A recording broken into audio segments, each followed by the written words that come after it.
Hey guys, Brian Elephant here. Now, in today's video, we're going over some new coaches that I have. Well, new to me. Now, I might be thinking, oh, well, that's probably the Southern Pacific ones that we saw in the community post the other day. Nope. I'm filming this only a few days after I paid for those, and I'm still waiting for them to actually get here. So, $6.79, pull them forward, will you? Yeah, I got some Brandon Hills coaches. So, long story short, basically, we had an open house today at the club, and I had sold my 8 Canadian Pacific Concord coaches that I've had for not very long. I got them in Winnipeg this summer, and I've since sold them. So I was selling them there because the buyer happened to want to meet there, so that's what we did. My first time ever doing a local pickup.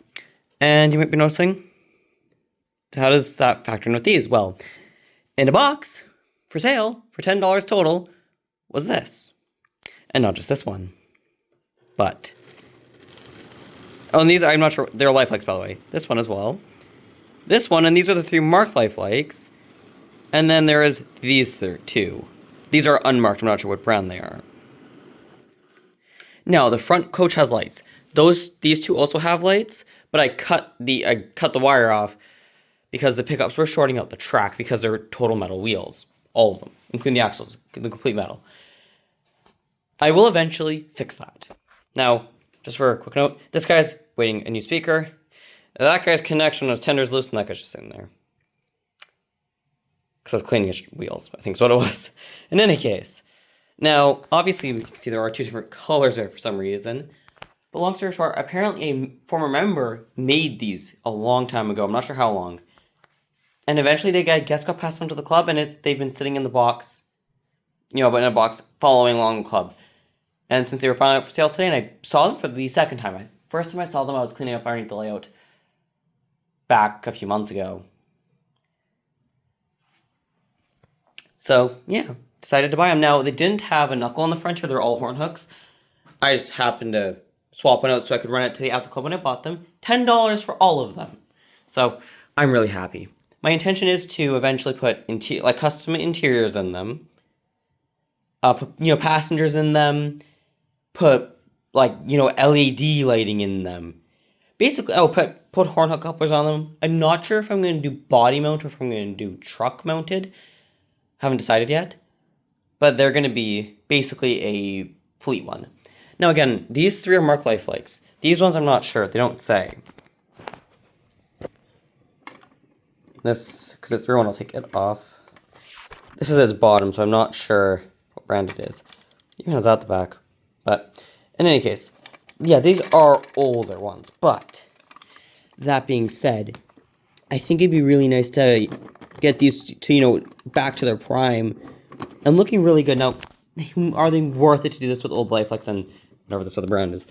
Well, the answer is, if these were normal coaches, and sorry, I'm just trying to get the back on the track here, it wouldn't be worth it.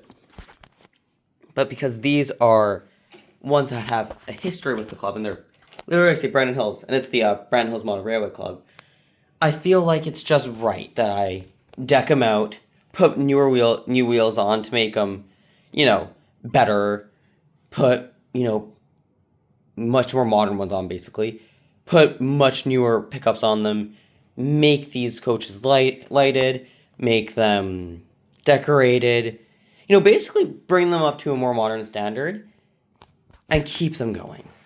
I envision these guys as coaches that will follow me around, no matter my eras, for a long, long, long time. Now, I haven't looked at any lighting or anything like that for these ones yet. Because I'm going to 3D print my own interiors. Once I do that, when I start making those, I'll find the lighting. That way, I'm sorry about that. That way I can print mounts in the interior to be able to set the light down on. Yeah, these are just... I ran them at the club there, since it was the open house today, and I got them today, I decided to run them, and they're really, really nice. Unfortunately, my layup's a bit of a mess again, but... Those I have to figure out where they came from. I still have no idea where they came from. Oh, wait, no, they came from my proto box, and I just forgot to put them back in. Right, that's what that was. It's from those 2 different boxes, Bachman box and proto box. Right. In any case, so these are my new coaches. And I'll bring them back over here just a second. Come on, 679, let's go. Now, 6789's coupler on the loco, on its tender, is a little low. So if they come off here like they did earlier on me, that's not the coach's fault. They actually line up properly with my NMRA heighted locos. So it's just that engine. Oh, and it didn't this time. Well, that's good. 1 for 2 is not terrible.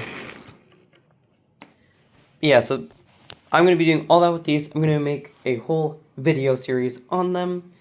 And I'm not going to fix the paint. I will try to find decals like that, those two, to put back on this one because it has them on the other side, as you can see. So I do want to fix that, but otherwise, this or these coaches aren't going to change on the outside.